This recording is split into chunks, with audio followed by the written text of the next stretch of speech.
نحمده ونصلي على رسوله الكريم اما بعد فاعوذ بالله من الشيطان الرجيم بسم الله الرحمن الرحيم سبحان الذي أسرى بعبده ليلا من المسجد الحرام إلى المسجد الأقصى الذي باركنا حوله لنريه من آياتنا إنه هو السميع البصير آمنت بالله صدق الله مولانا العظیم۔ سامعین محترم، سرکار دو جہاں احمد مجتبی محمد مصطفیٰ صلی اللہ علیہ وسلم کے عظیم الشان معجزہ معراج کا تذکرہ کچھ پہلی قسط میں کیا تھا، جس میں اللہ کے نبی صلی اللہ علیہ وسلم کو مسجد حرام سے مسجد اقصیٰ سے ساتوں آسمانوں اور پھر سدرۃ المنتہی اور پھر جہاں تک اللہ تعالیٰ کو منظور تھا آپ کو وہاں تک لے جایا گیا، جہاں نہ کسی انسان کی رسائی ہو سکتی ہے نہ کسی فرشتے کی، حتیٰ کہ سدرۃ المنتہی کے بعد فرشتوں کے سردار حضرت جبرائیل علیہ السلام نے بھی اس سے اوپر جانے سے معذرت کر لی۔ قرآن کریم میں اللہ تعالیٰ نے دو مقامات پر اس واقعہ معراج کا تذکرہ کیا۔ 15ویں پارے میں فرمایا سبحان الذی اسری بعبدہ لیلا من المسجد الحرام إلى المسجد الأقصى الذي باركنا حوله لنريه من آياتنا، کہ پاک ہے وہ ذات جس نے اپنے بندے کو راتوں رات مسجد حرام سے مسجد اقصیٰ تک سیر کرائی، وہ مسجد اقصیٰ کہ جس کے ارد و گرد ہم نے برکت رکھی ہے۔ یہاں پر فرمایا سبحان الذی، سبحان اس ذات کو کہتے ہیں جو ہر عیب سے، ہر کمزوری سے، ہر کمی سے پاک ہو۔ اس میں ان لوگوں کو جواب ہے جو کہتے تھے، بلکہ کچھ ناسمجھ لوگ اب بھی یوں کہتے ہیں کہ جی یہ کیسے ہو سکتا ہے کہ ایک انسان ایک ہی رات میں تھوڑے سے وقت میں اتنا طویل ترین سفر کر کے واپس بھی آ جائے، یہ کیسے ممکن ہو سکتا ہے؟ تو اللہ تعالیٰ نے اس دور کے منکروں کو اور آج کے منکروں کو ایک ہی لفظ میں جواب دے دیا کہ اللہ تعالیٰ سبحان ذات ہے، وہ ہر عیب سے، ہر نقص سے، ہر کمزوری سے پاک ہے، وہ جو چاہے کر سکتا ہے۔ چنانچہ مشرکین نے جب یہ واقعہ نبی پاک صلی اللہ علیہ وسلم کی زبان مبارک سے سنا تو انکار کرنے لگے، مذاق اڑانے لگے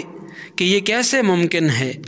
تو اللہ نے فرمایا کہ یہ نہ دیکھو کہ ایک انسان اتنی بلندی پر جا سکتا ہے یا نہیں، بلکہ یہ دیکھو کہ جو ذات لے کر گئی ہے وہ لے جا سکتی ہے یا نہیں۔ اس کو لے جانے والی ذات وہ ہے جو سبحان ہے، جو ہر عیب سے، ہر نقص سے پاک ہے، اس کے لیے کوئی مشکل نہیں۔ بلکہ بعض روایات میں آتا ہے کہ کفار نے امتحان لینے کے لیے اللہ کے نبی صلی اللہ علیہ وسلم سے یہ بھی پوچھا کہ اگر آپ سچے ہیں، واقعتاً آپ نے یہ سفر اختیار کیا ہے، تو یہ بتاؤ مسجد اقصیٰ کے شاہتیر کتنے تھے، دروازے کتنے تھے، کھڑکیاں روشن دان کتنی تھیں۔ اب یہ سوال کوئی پوچھنے کا نہیں ہے، اور نہ ہی کوئی آدمی کسی جگہ جب ایک بار چلا جائے تو وہ ان چیزوں کو گننے کے لیے بیٹھ جاتا ہے، لیکن کفار کا مقصد بہانہ بنانا تھا، انکار کرنا تھا۔ لیکن اللہ تعالیٰ نے اپنے حبیب صلی اللہ علیہ وسلم کو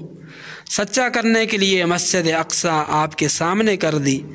اور آپ نے مسجد اقصیٰ کو دیکھ کر اور گن کر سب ان کو بتا دیا۔ لیکن پھر بھی جن کے مقدر میں ایمان نہیں تھا، انہوں نے ایمان قبول نہیں کیا، بلکہ وہ پھر بھی اپنی ضد عناد پر ڈٹے رہے۔ آگے فرمایا الذی اسری بعبدی، نبی پاک صلی اللہ علیہ وسلم کی بے شمار صفات میں سے یہاں آپ کی صفت عبد کو اختیار کیا گیا، جس میں اس بات کی طرف اشارہ ہے کہ انسان کا اصل کمال یہ ہے کہ وہ صحیح معنوں میں اللہ کا بندہ ہو جائے، اللہ کے حکموں کو پورا کرنے والا، اللہ کا اطاعت گزار، اللہ کا مطیع فرما بردار بن جائے۔ قرآن کریم میں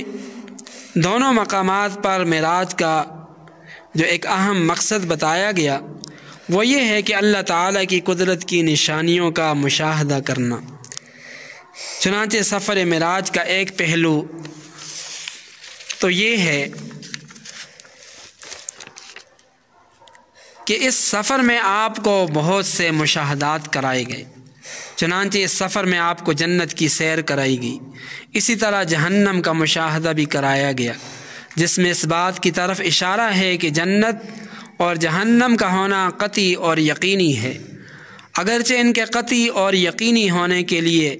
اللہ کے نبی صلی اللہ علیہ وسلم کا بذریعہ وحی خبر دے دینا یہ کافی ہے، لیکن اللہ کے نبی نے ہمیں اس کی خبر صرف وحی کے ذریعے نہیں دی، بلکہ آپ نے خود اپنی آنکھوں سے اس کا معائنہ مشاہدہ کر کے بھی ہمیں اس کی خبر دی۔ دوسرا پہلو یہ ہے کہ آپ کو جنت اور جہنم میں مختلف لوگوں کو ان کے اعمال کی وجہ سے ملنے والی جزا اور سزا کا مشاہدہ کرایا گیا، اور بتایا گیا کہ یہ جزا فلاں عمل کی ہے اور یہ سزا فلاں عمل کی ہے، اور کئی قسم کے مجرم اور گناہ گاروں کی سزاؤں کا مشاہدہ کرایا گیا، اور پھر آپ نے بطور عبرت، بطور نصیحت اپنی امت کو ان مشاہدات کا تذکرہ بھی کیا، تاکہ امت کے افراد ان گناہوں سے ان کے لیے بچنا آسان ہو جائے جن کی وجہ سے جہنم میں جانا پڑے گا، اور ان اعمال کا اختیار کرنا آسان ہو جائے جن کی وجہ سے انسان ان کو اختیار کر کے وہ جنت میں چلا جائے۔ چنانچہ نبی پاک صلی اللہ علیہ وسلم نے فرمایا، معراج کی رات دیکھا کہ کچھ لوگ ہیں جو کھیتی باڑی کرتے ہیں، بیج ڈالتے ہیں تو دیکھتے ہی دیکھتے فصل تیار ہو جاتی ہے۔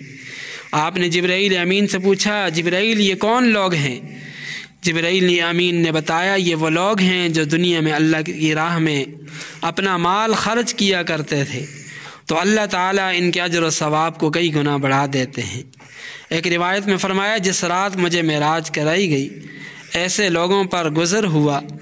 جن کے ناخن تانبے کے تھے، اور وہ اپنے ان ناخنوں سے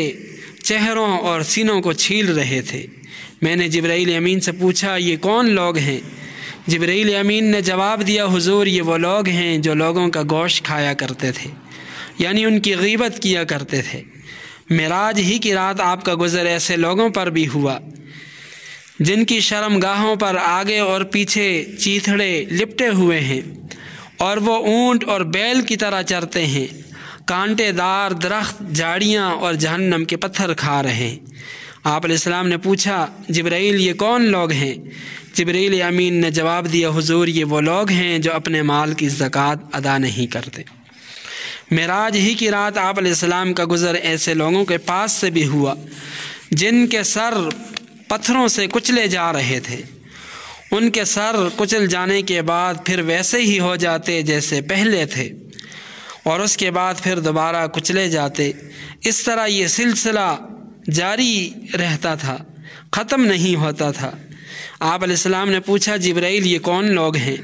تو جبرائیل امین نے عرض کیا، حضور یہ وہ لوگ ہیں جو نماز میں سستی کرتے ہیں، یعنی یہ وہ لوگ ہیں جو اذان کی آواز سنتے تھے لیکن نماز کے لیے نہیں آتے تھے۔ رب کے حضور سر جھکانے کو کہا جاتا تھا لیکن یہ رب کے حضور سر نہیں جھکاتے تھے، اس لیے ان کو یہ سزا دی جا رہی ہے کہ ان کے سروں کو پتھروں سے کچلا جا رہا ہے۔ سامعین محترم، باقی اعمال، روزہ، زکوٰۃ، حج، قربانی، دیگر اعمال، دیگر احکامات سب زمین پر ملے، جبکہ نماز ایک ایسا عمل ہے جو اللہ تعالیٰ نے نبی پاک صلی اللہ علیہ وسلم کو عرش پر بلا کر دیا۔ لہذا جو امتی اللہ تعالیٰ سے ملاقات کرنا چاہتا ہے وہ نماز پڑھے، اور اللہ کے نبی صلی اللہ علیہ وسلم نے اللہ تعالیٰ کے حضور نماز پڑھنے والے کو اللہ تعالیٰ کا مہمان قرار دیا۔ چنانچہ ایک روایت میں فرمایا، جس آدمی نے اپنے گھر وضو کیا اور اچھی طرح سے وضو کیا، پھر نماز کے لیے مسجد میں آیا تو وہ اللہ تعالیٰ سے ملاقات کرنے کے لیے آیا، اور وہ اللہ تعالیٰ کا مہمان ہے، اور میزبان کے ذمہ ہوتا ہے کہ وہ اپنے مہمان کا اکرام کرے۔ فرمایا قیامت کے دن بندے سے سب سے پہلا سوال نماز ہی کا ہوگا۔ اگر اس میں کامیاب ہو جاتا ہے تو باقی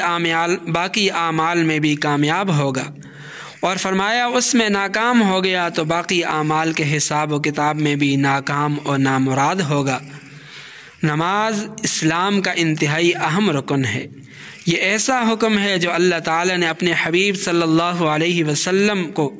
عرش پر بلا کر دیا۔ اسلام اور کفر کے درمیان حد فاصل نماز ہی ہے۔ اللہ کے نبی صلی اللہ علیہ وسلم نے نماز کو اتنا پسندیدہ عمل قرار دیا کہ نماز چھوڑنے والے کو اپنی جماعت یعنی اسلام سے خارج قرار دیا۔ لیکن آج بہت سے لوگ، بالخصوص ہمارے نوجوان ساتھی، اس کو بہت معمولی سمجھ کر چھوڑ دیتے ہیں۔ یاد رکھیں، نماز کسی بھی حال میں معاف نہیں، حتیٰ کہ جہاد کی حالت ہے اس وقت بھی فرمایا اگر جماعت کے ساتھ نہیں پڑھ سکتے تو اکیلے پڑھ لو۔ اگر ایک جگہ رک کر نماز پڑھنا مشکل ہے تو سواری پر چلتے ہوئے پڑھ لو۔ اگر قبلہ رخ ہونا مشکل ہو تو جس طرف تمہارا رخ ہے اس طرف رخ کر کے نماز پڑھ لو۔ لیکن نماز ہر حال چھوڑنی نہیں، اس نماز کو ہر حال میں پڑھنا ہے۔ اس لیے نماز کی اہمیت کو سمجھیں، نماز کا اہتمام کریں، اور مرد حضرات جماعت کے ساتھ نماز پڑھنے کو اپنے اوپر لازم قرار دیں، اپنے اوپر لازم کر دیں، ورنہ پھر وہی حشر ہوگا جو نبی پاک صلی اللہ علیہ وسلم نے معراج کی رات کو دیکھا کہ جو سر اللہ تعالیٰ کے حضور جھکتے نہیں، جو نماز میں سستی کرتے ہیں، ان کو جہنم کے پتھروں سے کچلا جائے گا۔ اللہ تعالیٰ ہماری حفاظت فرمائے، نماز اور باجماعت نماز کی توفیق عطا فرمائے۔ وآخر دعوانا ان الحمد للہ رب العالمین۔